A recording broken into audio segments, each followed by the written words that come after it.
Hello, welcome to the EADL Meet the Members series. I'm Ellen Gunning from the Irish Academy of Public Relations, and today I'm delighted to be chatting with Anna Kadieva from the Sallay International Academy in France. Anna, thanks for joining me. Hello, Ellen. Thank you for having me. That's a pleasure and honor. Well, now I'm fascinated by your background, so let me start there, okay? You hold 2 degrees from the Sorbonne, but they cover cinematography, linguistics, and project management. Now, in my head, that cinematography is very visual. Linguistics is all about text or oral for the ear. And project management is organizational skills. It's an extraordinary combination. How did that come about? Oh my God, there's actually a story behind it. I'll try to tell it in short. So I come from a family of people who were moving all the time, have been moving ever since I remember them. And when I was 16, 17, and I was graduating from high school, they decided that they would like to move in France, and I didn't speak any French. So what I thought I was supposed to do, I was actually into biology, and I wanted to do neuroscience and some this kind of things. And so they said, we're moving to France. Would you like to move with us? And I was like, sure, why not? Let's go. So they said, then you need a student visa because you are too old to be a member of a family visa. So go get yourself into some university. And I thought, okay, so I don't speak any French. Where should I go in order to learn French? And I decided that doing French literature and linguistics in the Sorbonne is a good way to improve my French skills, which, well, worked. But looking back, I think that I'm not sure if I would have honestly guts to do something like this again if I were moving to another country to go study linguistics in this language for native speakers, diving into all the details. I remember on a year 2 we had this exam in historical linguistics where we were supposed to read a short text in ancient, old, medieval, something like this, Middle French, and then say and prove, of course, when and where exactly it was written and why, based on just purely linguistical features. And that was a hard one. And all my classmates, college mates, were like, oh gosh, that's so hard. And it was my second year. So it was already easy for me. And I was like, oh, come on, welcome to my world. So I'm not sure if I would be able to do this again. But I think you would probably do it differently next time. Probably, but this is how I learned French. And this is why I have a linguistics diploma. And then I actually was working with kids. Ever since we moved to Paris, I worked in some extra scholar educational projects, and I knew I was sure that I was interested in diverse learners and working with kids and generally maybe potentially school education. And so I wanted to do educational projects management, but there was no degree like this basically offered in France. This is not a very common degree, I would say, even since. I mean, you can go to some very old school, very classical kind of degree and earn a degree to become a school principal, but this is not exactly what I wanted. I never wanted to work for French Ministry of Education or anything like this. Okay. So I thought that I would go into cultural projects management, which is kind of close. Well, culture is close to education. This was my logic. And then, honestly, I had to choose in which sphere of culture I would go. And I thought I was, just getting my literature and linguistics degree. And I was reading all those huge piles of books in French all days long. And I had this feeling like, oh my God, it was really overwhelming. And so I thought, okay, if I have to watch as many movies as I had to read books on my previous degree, I would enjoy this. So this was my logic, and this is why I chose cinema and cinema projects management, and that's my second degree. And to be honest, the only problem with it is that film industry doesn't need any more projects. They have it all. There is nothing to improve. So I sure did watch a lot of movies, and I can talk about it for ages. I can lecture on that, on all kind of aspects of it. I love it. I enjoyed it. I feel that this is the most useless degree that I probably could get, other than project management. I mean, the management part was good, but yeah, I'm But degrees very have to be happy to a that I'm not certain working extent. organizing film festivals, for sure. But a degree has to be something that indulges your passion as well. So if it indulged your passion for cinema, that was part of the issue. Tell me about the Sallay International School or Academy, because you deal with children who are, you said you always thought you would like to work with children, and you now deal with children who are between 10 and 14 years of age. Is it fair to say that these are gifted children? Would that be a good description? Often, yes. Not always. I would actually say we say on the website that we deal with middle schoolers, which is usually 10 to 14. But this year, for example, we have a lot of students who are 15 or even some who are 16 years old, because middle school is a very, I would say, flexible notion that depends on where, in which country students would like to proceed their high school education. So if they're doing A levels, for example, they are staying until the age of 16 years old. With us, if they're going to US, they're leaving at 13. It really depends on the country. So we ended up being more flexible than that. Our students are often gifted students. Our students are often students who come from families on the move, the same way as I do, because it turns out that we are very beneficial for them, because they don't have to change the school if they're changing the country. So that's a great bonus for students. We have a lot of students who are who just live in some, I would say, faraway places, like just as I said, I think that Sallay campus is located in the middle of nowhere in France. We have students who come from in the middle of nowhere in Italy. We had a student, for example, who lived just somewhere on a lonely mountain, and the only house around was their house. We have students from Scandinavian faraway places who say that, well, it's just, snow and little villages around, and, well, lakes if they're from Finland, for example, but they don't have direct access to some sort of education that they, I would say, deserve. So yeah, we have very different students, and your particular style of teaching is very different. It's a blended style. So your students are used to spending a certain amount of time online with lectures or classes, and then you bring them together for 3-week periods at a time. It's a very different kind of style or structure for students. It fits with the student up the mountain in the middle of nowhere, or the student who moves a lot, so it makes sense. Is it difficult for them when they come together? Because they don't see each other. They're not in class every week together.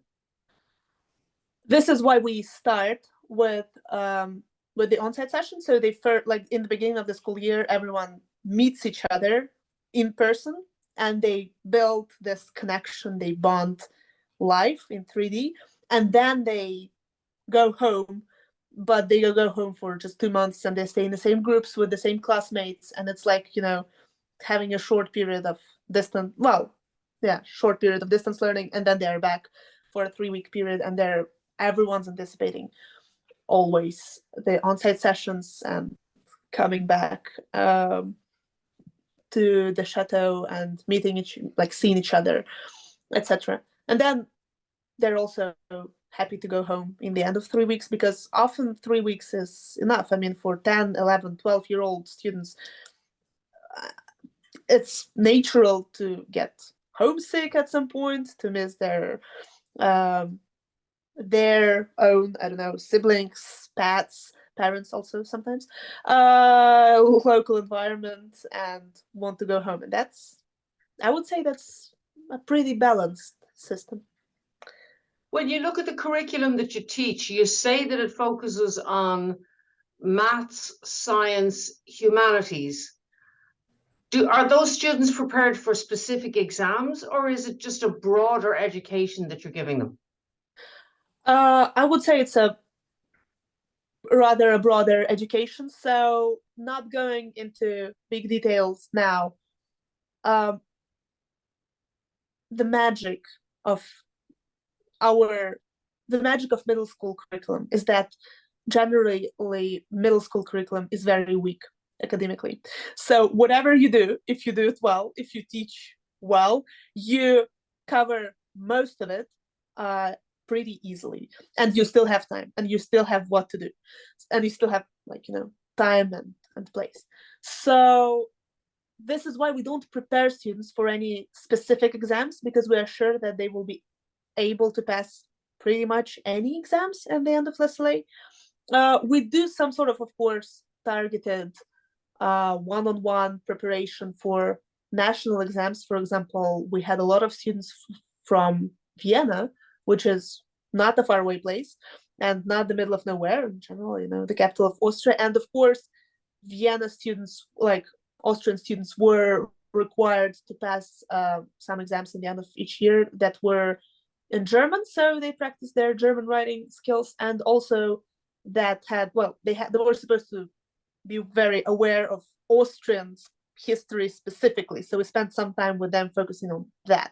But generally, I would say that our curriculum is the main idea that I would say we have behind our curriculum is to show the students that the world is an interesting and complex place to live at.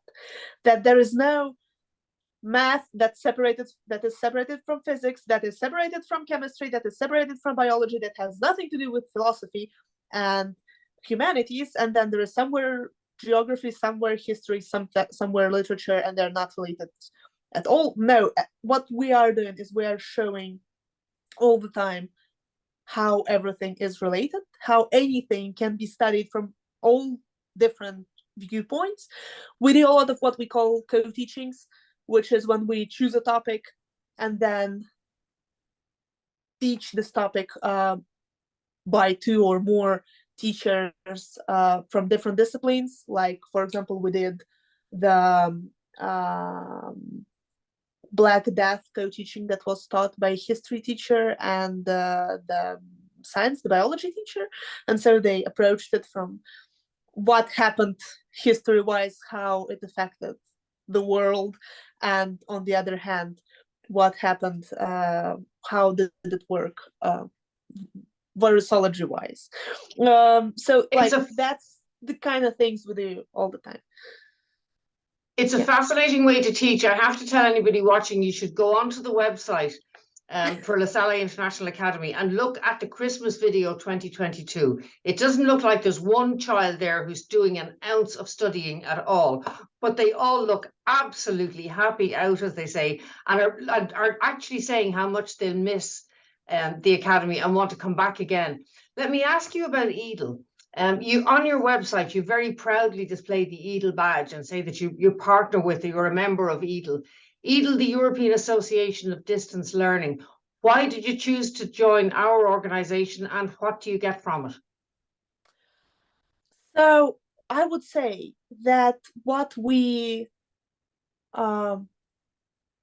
struggle a lot with, and what we face a lot, is that being a blended learning school, there is no ever association for, say, blended learning, or blended. There is no other blended middle school that would work with anyone the same model as ours. And very often, whenever we go into professional community, people, they just don't get it. What are you doing? Why are you interesting? Why would we talk to you?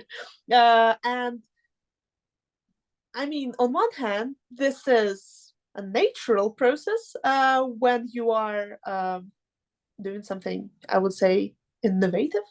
They're saying innovative. But on the other hand, at times it's very discouraging. It might be very discouraging. For example, we spent a few years trying to get the CIS accreditation, which is Council for International Schools. And we were in such a, vivid negotiations with them. We sent them hundreds of kilograms of documents about us and spent hours of talking to them and stuff. And when we were, I would say, almost there to get it, they just said, I'm so sorry, we somehow missed. So what is your exact address? Are you a French school or not? And we said, well, we're not. We're like a blended school. We're like a distance, like we have a campus, but it's not that we are a French school or our students live in France or anything like that. And they said, I'm sorry, we just cannot work with this. We just don't. And so it was just all, wasted and so pretty frustrating. Yeah. So EADL, I presume, welcomed you with open arms because we are a distance learning organization. Exactly. And EADL was like, yeah, sure, that's so great. You teach online. Yes, we are not questioning if that's possible to, teach online. We're not questioning if that's possible to learn online. Let's see how we can probably help each other, how we can, exchange with each other. And so this is exactly the type of, I would say, professional exchange that we are looking for so much, that we are lacking so much. The kind of, not just, sharing tips and life hacks, which might be the thing as well, but just generally being within some sort of European educators community is also a big value. And also, I would say, I don't know, I'm not sure about the whole Europe, but France is a pretty, I would say, conservative country in terms of educational innovations, as compared to the United States, as compared to, I don't know, many different countries. Generally, every French teacher knows exactly how to be a teacher, how to teach, how to make students happy and sane. And there's just one way to do this, which is the way they were taught themselves. And so I would say that what I love about EADL is that it's not just an association for distance learning, but it's an European association for distance learning. It's such a valuable point to me that there is actually a community of open-minded educators that are nearby physically. I mean, with whom you don't have to have a call at 3 a.m. because they just don't live in your time zone. That's such a great thing. I mean,